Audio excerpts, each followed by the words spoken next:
Hello and welcome, it's Michelle from Adventures Ahead, and today we are on the Carnival Sunrise in room 6440, which is an aft balcony stateroom. This was our first aft balcony room that we've had, and we found that there was tons of storage in here. So as soon as you walk into the door, there is a closet system right to the right. The first one that we showed you had a bunch of shelves. The next one that we'll show you has some shelves and some hangers in it. We found that our suitcases fit in the bottom of those pretty well, and then our backpacks could store at the top. We were on just a 4-day cruise, so we didn't bring a ton with us for that, but we did have a 7-day cruise after this on a different cruise line. So that closet right there has a full-size mirror, and then this next closet you'll see has the safe in it, which we put our valuables, passports, all that kind of stuff, some storage at the top, and then some hangers there at the bottom.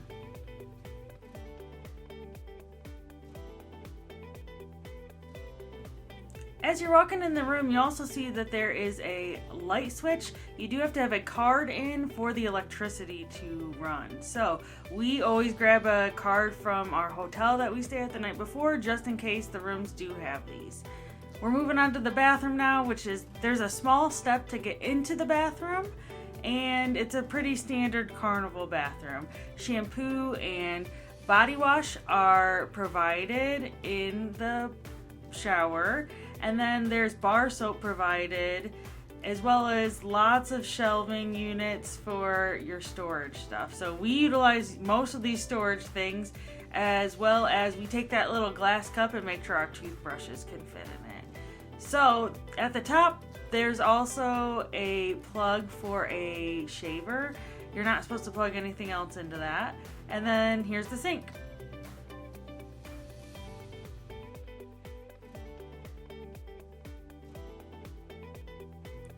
Moving out to the main area, we're actually going to start at the desk. So at the desk, there is a phone which you can utilize to call guest services or your room steward.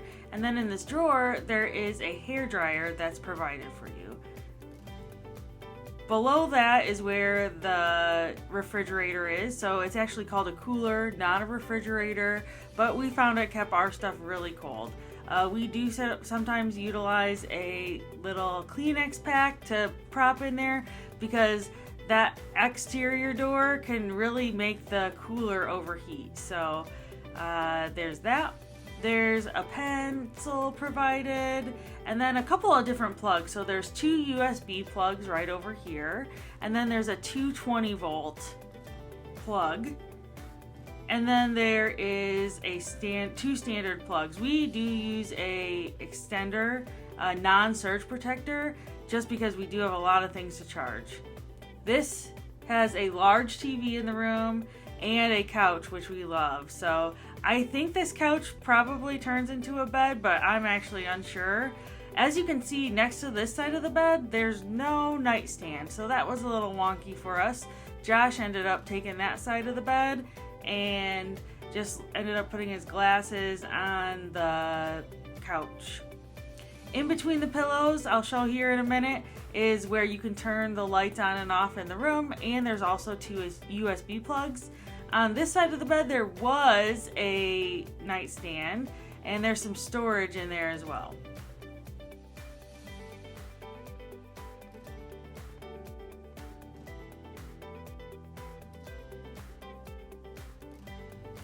A pro tip from us is we really like these blue blankets that Carnival has. They're really nice and soft, and we get a little bit chilly usually on a cruise, so we like to have one of those available to use. Moving out to our balcony, which is the main attraction, there is a lock to lock your door to make sure nothing happens. There are 2 chairs and a lounger and a small table out here. So as you can see, here's the wake of the ship, but the thing that we found about this balcony is there's not tons of privacy. So one day there was a neighbor that was looking around into our room actually, and you can clearly see into others' rooms. And then above you, you have people looking down from the Lido deck. So if you're looking to have privacy out here, this is not a balcony for that.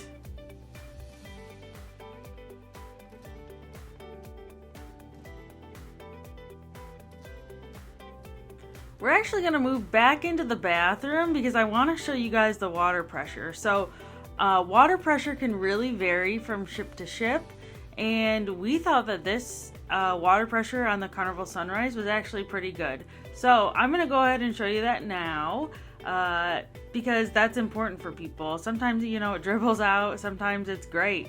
We found this to be pretty good in comparison to some of the newer ships that Carnival has. So that's all we have for you today. Thanks so much for watching, and if you're looking for more content on the Carnival Sunrise or cruises in general, we've taken tons and tons of cruises and we have tons of content on our page, so check us out. Thanks so much for watching today.